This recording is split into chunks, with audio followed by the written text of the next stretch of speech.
Hello, everyone, and either welcome or welcome back to the Gender Libertarian Podcast. If you do like this, please rate, comment, and subscribe. You can find me on iTunes, Google Play, Stitcher, SoundCloud, Spotify, YouTube, and on my Patreon page. So we've made it through yet another week of quarantine. I'm not sure, are we on week 4 or 5, or I don't know, time is ceasing to have all meaning anymore. But yes, we have made it through yet another week, and of course, plenty of stuff to discuss.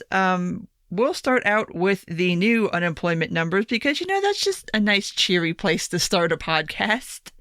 The latest numbers for last week, an additional 5.2 million people went on unemployment, which brings our total number up to almost 22 million people. The numbers from last week were better than expected or projected, but that kind of doesn't mean a lot because you do still have this bottleneck at the state level. Still people having problems filing for unemployment, people still who have filed successfully but have not seen any money yet. So still some pretty significant bottlenecks on the state level. But obviously, when you start getting to these numbers, you start getting more and more people agitating for reopening the economy. And it seems like, we're still not there yet, I don't think. I would need to see a hell of a lot more in the way of testing for this to even kind of be something worth thinking about seriously. Because, at this point, we still can't even really get an accurate idea of how many people have been exposed to COVID, how many people are sick, how many people, you can kind of get an idea of how many people who died, but then there's people who want to argue about those numbers because they want to argue about who is and is not being included in those numbers. Yeah, we still don't really have a good grasp on what the hell exactly is going on. But of course, like I said, we're on either week 4 or 5, or perhaps even more if you are somebody who started self-quarantining before the official lockdown started going into place. You might be on week 6 by this point. So, yeah, obviously we've galloped way past the whole, hey, just lock everything down for 2 weeks, which that was always kind of optimistic, but here we are. And you're starting to see protests. There was one in Michigan. I think there was a couple other protests about like state level protests arguing that the lockdowns need to be lifted and people should be allowed to go back to work and go about their business, which, eek. Like I said, I just do not see enough info as to what we're really looking at. So, I think the lockdowns are going to end sooner rather than later. You're starting to see a couple of states kind of examine their data and start thinking maybe May-ish, like at some point beginning mid-May. I know here in Georgia, our shelter in place is in effect till the 30th, and I've not heard anything about them extending it. Obviously, various different states have done various different things. Some states have gone way more extreme than other states. Like in California, I know there's beach closures, there's stuff like that. There's a lot of ridiculousness going on there. A couple of other states have gotten a lot more draconian.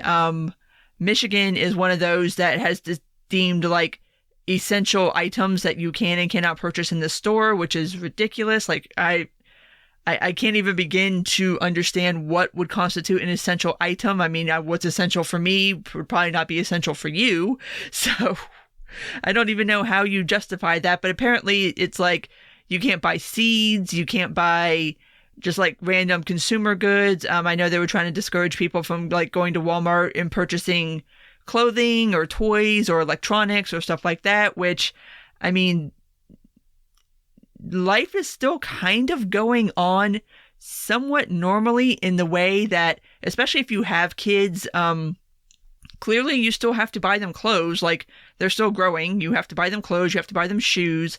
Obviously, the demand for electronics has gone through the roof with distance learning. I was at my Walmart the other day, and they were like completely sold out of laptops, and I was really confused for a minute, and then it kind of dawned on me. I'm like, oh, yeah, if you're doing distance learning and you have more than one child in your house, you're going to need additional electronics to make this work. So like all of the cheaper laptops are sold out, all the cheaper tablets. So obviously, I mean, that stuff's essential. I mean, toys, if your kid's stuck in the house, like you have to have something to keep them occupied. So you got toys, like arts and crafts stuff. I know they were trying to crack down on. It's like all of this stuff. I mean, if it's in a store, it's been deemed essential. Like if a store is selling an item, obviously it's because they know people want and need to buy it. So kind of by default, like if whatever's in Walmart has deemed essential because their customers have deemed it essential. And for as much as our lives have changed under quarantine, there's some things that haven't changed. Like you still need to do like the normal basic stuff that you would still like need to do. In addition to probably some extra stuff. Like I said, if you do have kids, you're doing distance learning or you're working from home. And that's another situation. Like if you have 2 or more people working from home all of a sudden and you only have like one desktop computer, well, clearly somebody needs another computer. So either you buy another laptop or you buy another desktop. So it's just kind of ridiculous, but hopefully a lot of this will be easing up soon. It makes me nervous. It makes me really nervous, but it is starting to reach that breaking point, but we shall see. Hopefully next week, the unemployment numbers will continue to trend downward. Fingers crossed. They typically come out on Thursdays. So if you want to keep an eye out for that yourself, typically Thursday around 10-ish in the morning, those numbers tend to hit and they circulate pretty wide, pretty immediately. So you can keep an eye on that. And if you are in that boat and you are trying to file for unemployment, fingers crossed for you that you're able to do it and you're able to get your money. Because I see stories about people who have filed weeks and weeks and weeks ago, still have not gotten their money. Like I mentioned in the last weekly roundup, states are just now getting like instructions from the Department of Labor. Like they got it the week before this last week. So they're starting to implement it. But from what I understand, there's people that still aren't getting paid that $600. It's all very up in the air and it's very scary for everybody who has lost their jobs. So if you're in that boat, I will keep my fingers crossed for you, and hopefully your unemployment money will come through sooner rather than later because everybody has bills to pay. So anyway, moving on from that, we do still have a primary season going on, believe it or not. And a couple of funny things happened this week in the primary season. Like I said last week, Bernie did officially drop out of the race. So now Biden is the presumptive nominee. And Bernie then proceeded to go endorse Joe Biden. And hilarity ensued. Because, oh my God, are the Bernie people not having this at all? And for me, I'm just sitting there like, what did you expect? Like, you watched this in 2016. Did you think this year was going to be different? But apparently they did. And so there's a lot of progressives who are just dead set on not voting for Biden. They don't care. They're mad at Bernie. They're not having it, which that's a fine thing to say right now here in April. We shall see what happens in November. But it was just a brief moment of hilarity and a brief moment of like remembering how things were pre-COVID, where the biggest arguments on the Twitter were between progressives and Biden supporters, and how basically progressives are willing to just go down with the ship, I guess. Apparently, like I said, we'll see what happens in November. We'll see how gutsy they are, see if they actually do stay home or vote third party. I'm kind of doubting it. I mean, when push comes to shove, I'm sure they will all go into the voting booth and mash the button for Joe Biden. But for right now, it's very much a posture of we're not doing this. And Bernie's former communications person, but Brianna Joy Gray, she's one of those 3-name people. And just a whole nother problem with Bernie's campaign to begin with is his communications team was just awful. But now she's out there refusing to support Biden, despite Bernie supporting Biden. And talking about how now she can drop the Democratic off of Democratic socialism, which, I mean, no shit, Sherlock. We already knew what you thought. We've been trying to say this for ages now. Thanks for finally admitting it, though. I mean, that's cool. But yeah, it was just funny. And then the next day after that, Obama finally endorsed Biden. The endorsement that everybody has been waiting for, like, okay, when is Obama going to endorse Biden? Apparently, it's when Biden is the last option on the table and after Bernie Sanders endorses Biden. Oh my God. It was... That's just sad. But there's that. Yeah, there's not much else to talk about on the primary front. I don't think there's any more primary voting until June-ish, like late. Maybe, I think there's some in May, but I think everyone else is pushed back between like May and June. So not that it particularly matters anymore, obviously, because Biden is the presumptive nominee, but there's that. It was just funny. It was just a couple of really funny little highlight moments where we got to remember how things used to be. But moving back to the way things are, Trump has continued with his bizarre daily COVID press briefings, which, again, I will reiterate, if you do not have to watch these, don't. There's really no point in it. Anything useful or helpful, you'll be able to find it on the internet. But it seems like over this past week, they've gotten increasingly more bizarre and weird and tantrumy.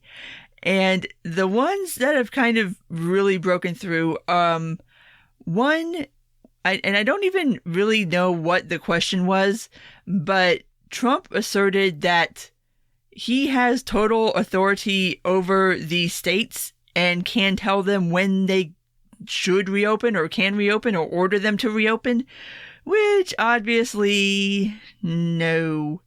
And he also seems to think that presidential authority is just total, that he has total authority over everything, which no. And of course, everybody jumped on this to deride it, obviously, because apparently Trump doesn't understand separation of powers or the Constitution or how states' rights work. Or that you can't really order the states to open and close, much the same way, like, you didn't tell them to close, so you can't really tell them to reopen. So, went on that whole posture.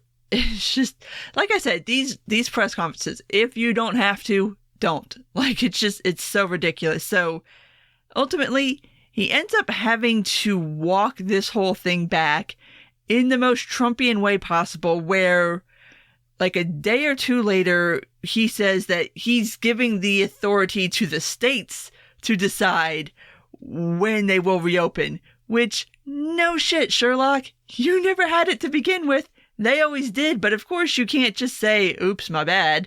You have to like make it into this grandiose thing where, oh, I am giving them the authority to do this. And apparently there were some saner moments in this press conference because, there's a federal plan kind of in effect, right, or proposed, I don't think it's really in effect, of like a phased reopening for states where there's like certain benchmarks that you meet and then you can move on from phase 1, phase 2, phase 3, phase 4, which, okay, I mean, all fine and well. Before that happened, though, states started forming their own little regional coalitions to decide amongst themselves what would work best for their particular region, which, good. That's kind of how this should be handled because it's not the same everywhere, and what would work in, say, the Northeast region is not necessarily going to be applicable for the Midwest region. So, great. Good job, federal government, coming out with this like phased plan, but the states are already on it and they're already kind of coming up with their own particular plans for their own particular regions. So I'm just wondering when like SEC country gets to be our own region. Like, what about us? Maybe we'll even let the ACC in and then everybody will be really mad. God forbid the southeastern states form a coalition and start making decisions. Oh, I don't think a lot of people would like that, but that seems to be how this is going to be handled, and it's 2 points to be made here. After the very sane, normal news conference, kind of, the next day, Trump gets back on Twitter and starts tweeting about how we need to liberate states, particularly blue states that are under lockdowns. And it's like, don't ever think that this guy is taking this seriously. Like, people cling to, like, if one time he says something like logical, people are like, oh, maybe he's getting it.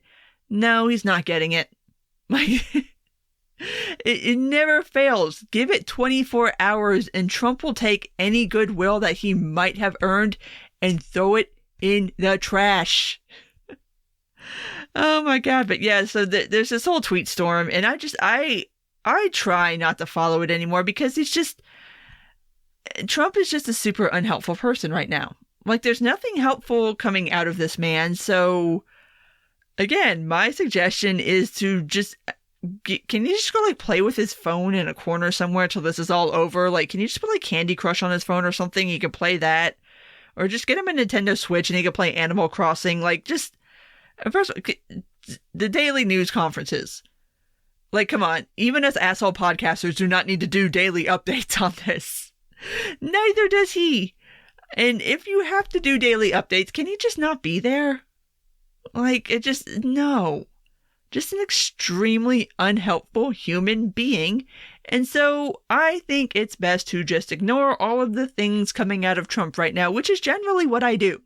Like, the only time I see his tweets is when someone else tweets them into my timeline. Like, I'm not following it. I'm not watching these press conferences.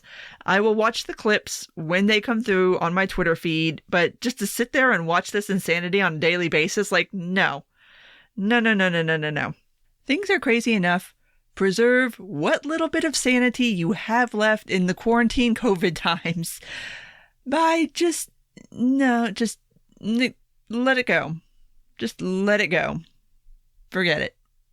Anyway, something else that did come out of one of these conferences is Trump said that by we, I mean America, will be defunding the World Health Organization based off of how they have handled the COVID scandal, as far as them basically carrying water for China and saying things that they knew to not be true, as far as how bad it was, whether human-to-human transmission was possible, the whole mask, no mask thing.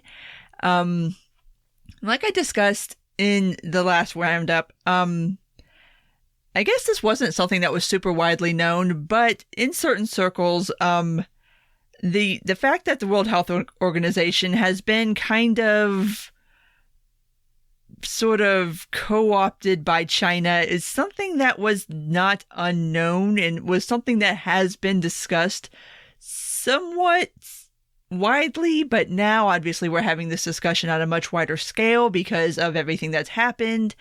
So this is one of those where, much like many of the promises that Trump has made during press conferences, I will believe it when I see it. Because first off, it's not his decision. It's Congress's decision about who does and does not get funded. So we shall see if Congress decides to defund the WHO. And I'm not holding my breath on that. But whether we do or don't, still a really worthwhile conversation to have about the WHO and kind of how they influence sort of global health issues and how they have been influenced by China. And then there's also kind of a larger discussion there about how China does have undue influence over certain sectors. And I'm wondering, like, by the time this is all said and done, because obviously a lot of people are very, very angry at China right now for obvious reasons, whether that sort of influence, that kind of softer influence, or that kind of reticence from certain countries or certain organizations to piss off China is still going to exist after this is done. I'm imagining it's not, or at least not to the extent that it currently existed And in the pre-COVID times, it most definitely existed. I mean, you had this little flare-up about whether we should be calling this the China virus or the Wuhan virus. Personally, I don't give a shit what you call it. But there are people who were wanting to say, oh, well, it's racist against China. It's racist against people of Wuhan. I mean, it came out of China. I mean, I guess you could call it the China virus. Like I said, I really don't care. Like, it's just one of those, like the culture war shit is trying to make a return and kind of shove itself into the COVID crisis, and it's not being very successful.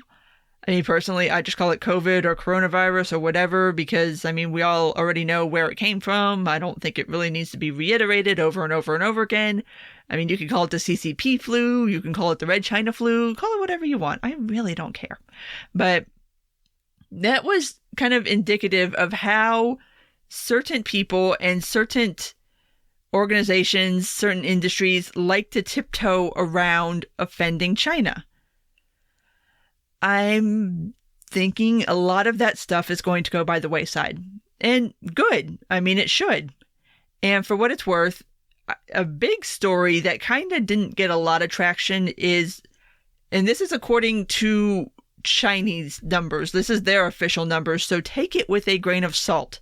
But they reported that in the first quarter of this year, their GDP dropped by over 6%, which is a massive drop for any country at any time, but it's especially massive given that China has had just GDP growth for decades. Like, they have not had a downturn in decades.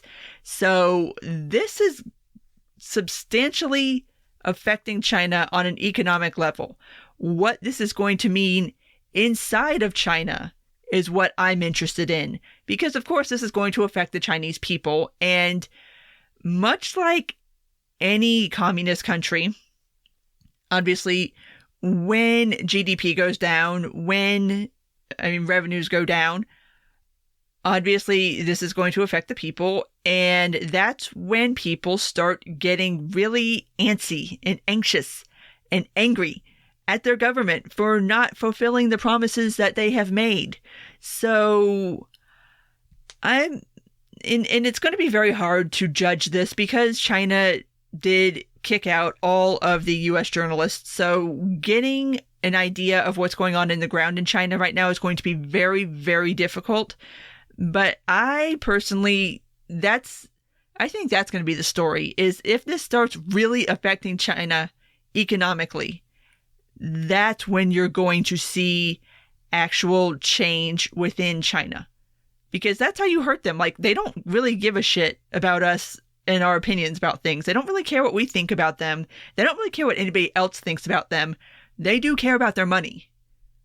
So once you start affecting the money, that's when there's going to start being problems. So wouldn't it be funny if this is the thing that, like, weakens China to the point where maybe the Chinese people can get some kind of foothold into getting rid of the Communist Party, or say Taiwan or Hong Kong can really, like, finally get enough leverage to push away from China completely because China's weakened? Wouldn't it be funny? Would it not just be some kind of great karmic justice if the coronavirus, the thing that came out of China, whether you think it came out of a lab on purpose or by accident, or it was somebody eating a bat, whatever, if that's the thing that takes out China, wouldn't that just be something? I'm not, like I said, I'm not going to hold my breath, but that would just, wow. That would just be proof of karma. Would that not just be the absolute proof of karma? Anyway, I do want to talk about another story that's not really been talked about a lot before we leave out of this. And that is the Tara Reade story. And no, not that Tara Reade, not 90s Tara Reade, other Tara Reade. If you are not familiar with this, she came forth with an accusation that Joe Biden sexually assaulted her in 1993 when she was one of his junior staffers. And I'm going I'm going to try to explain this as delicately as possible because this is sexual assault. Like this, we're not talking about Brett Kavanaugh here. We're talking about an allegation of serious sexual assault. She says that in the process of her trying to get a gym bag to Joe Biden, she finds him allegedly somewhere in some room. Somehow or another, by her allegations, he pins her up against the wall and basically puts his fingers inside her. Okay, I'm just trying to put this as politely as possible. Clearly, anytime somebody puts a part of their body into someone else's body without their consent, that is sexual assault. So, pretty serious allegation. Of course, this draws parallels to the Kavanaugh case for a specific reason.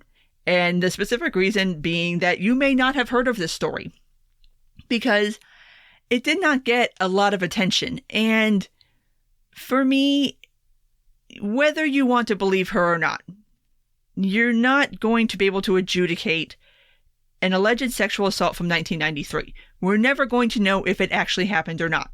So right there off the rip, you're going to have to make a decision based on the evidence that's been put forth. And she does have people that are willing to corroborate it. There's people who worked in the office at the time who were like, no, this didn't happen. Nothing like this happened. This is like, we've never heard anything about this.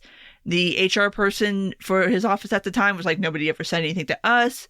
Apparently her brother and her friend are willing to corroborate parts of this story. So it's really, it kind of has those shades of obviously the Kavanaugh Ford incident just totally completely downplays what happened there. But what's ended up happening is all of a sudden, like, the press has found Jesus about wanting to be circumspect about talking about sexual assault allegations that happened way in the past and we're not really going to ever know. And so eventually the New York Times finally covered the allegations, and they did kind of a long form piece on it, kind of examining the allegations and the proof and kind of basically sort of hand waving it away, for lack of a better term. Basically their whole assertion is like, well, this is flimsy, there's not a lot of evidence, so we're kind of not really going to cover this. And that led to probably what might be the most ill-advised tweet/line in a piece, which, by the way, the tweet got deleted and the line got stealth edited out of the piece, which goes like this. No other allegation about sexual assault surfaced in the course of our reporting, nor did any former Biden staff corroborate Reade's allegation. We found no pattern of sexual misconduct by Biden beyond hugs, kisses, and touching that women previously said made them uncomfortable. Excuse me? We found no pattern of sexual misconduct by Biden beyond hugs, kisses, and touching that women previously said made them uncomfortable. That's sexual misconduct. So that kind of gives you an idea of the New York Times piece. And of course, everybody jumped on this. And like I said, they ended up deleting the tweet. They ended up stealth editing the line out of the piece because that was actually like a pull quote from the piece itself. And yeah, there's been obviously a lot of talk about how the press has handled this story compared to Kavanaugh. And I do feel like there is a fair amount of criticism here, especially given the fact that what Kavanaugh was accused of doing was not anywhere near the caliber of what Biden's been accused of doing. And Kavanaugh, when he was going through his Supreme Court nomination process, this was a man in his mid-50s being asked about something he allegedly did as a drunken high schooler. This allegation against Biden is something that is being alleged that a grown man and a sitting senator did. There's a huge difference there. And so if you want to sit there and examine the minutia of what did and did not happen in the Kavanaugh case, but you want to hand wave this away like, oh, well, there's not a lot of evidence, so whatever. No. You don't get a pass. Not after Kavanaugh. And the idea that the press doesn't seem to understand the difference here and why people are mad. Dean Basquiat did a Q&A session that might be the most ill-advised Q&A session since Cernovich did an AMA on Reddit. He had the question posed to him like, well, why is this story not a story, but the Kavanaugh Ford story was a story, which, if you will remember, the New York Times, along with several other outfits, ran with all kinds of crazy accusations against Kavanaugh, like just the craziest shit that, of course, wasn't corroborated. And when it was even looked at for longer than 15 seconds, everyone was like, no, that's fake, that's bullshit. So his answer was that in the case of Kavanaugh, that particular situation was a very hot, ongoing story, and that's why they covered it. And I guess a presidential primary is not a hot, ongoing story? That the presumptive Democratic nominee having a woman accuse him of sexual assault is not something that we need to discuss, I guess? I was just like, oh my fucking God. And there was a point where he basically admitted that they took that particular line out of the story because somebody in the Biden camp complained about it. So you stealth edited a piece, and mind you, that line should never have been there in the first place. Like, that's a fucking stupid thing to say. But you removed it, not because you realized it was a stupid fucking thing to say, but because somebody in the Biden camp bitched about it. Ooh, yeah, that's probably not something you should admit to. Even if it is the truth, you come up with a lie. But it's just like, oh my God, it's indicative of the double standard. And of course, going along with the press double standard is the Me Too warrior double standard that is in play. Alyssa Milano basically tried to explain why this wasn't a big deal and why she's still supporting Biden, even though #BelieveAllWomen. And I guess so much hypocrisy has come out of this. And this is a story, like, if it wasn't for COVID, we'd probably be talking about this like all damn day. But because we have a global pandemic, which I guess is a hell of a lot more important than trying to dunk on Alyssa Milano on the internet, although plenty of people did that too, because we've got free time now.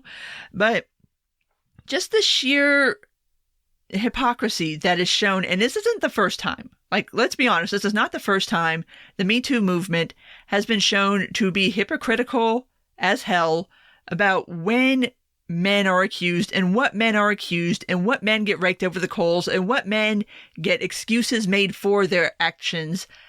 And it's in relationship to whether the people in question are liked or disliked by the women who are normally doing the coal raking. Like, there's been so many times where these sort of Me Too warrior women have had their male friends be accused of stuff, and they want to excuse it and make excuses and be like, oh, well, then. No.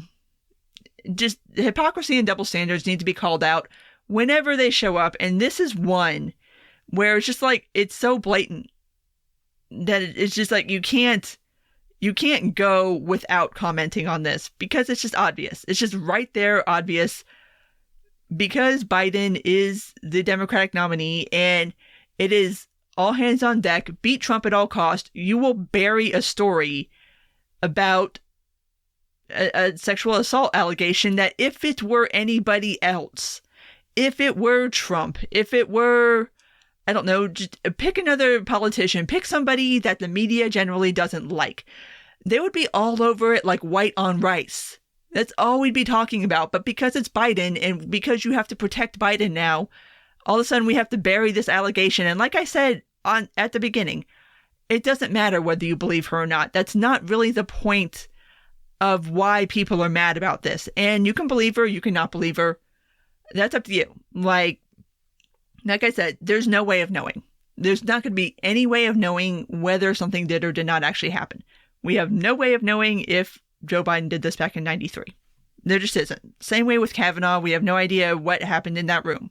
So that's kind of how I feel about it. But that's kind of not the story. The story is people, the media, running interference for him on this when they really shouldn't be. And of course, Joe Biden himself was one of the believe all women people. Like, okay, so now that it's you, do you still want to hold on to that position? Or do you want to all of a sudden find nuance and subtlety in the idea that we should believe all women? How are you going to walk that back, dude? How are you going to walk it back? Because you said that we need to believe all women. So do I now need to believe Reade? Or is it different? Because it's always different when it's you. And it's always different when it's one of your own. It just burns the hypocrisy. So maybe that will become a story. I don't know. I hope so. I mean, a lot of people need to have their feet held to the fire on this one, especially after Kavanaugh, because that was insane. I've still got to say that even though we are in the midst of a global pandemic, the Kavanaugh confirmation thing has got to be the wildest, most out of control thing I have ever covered on this podcast. That shit was insane.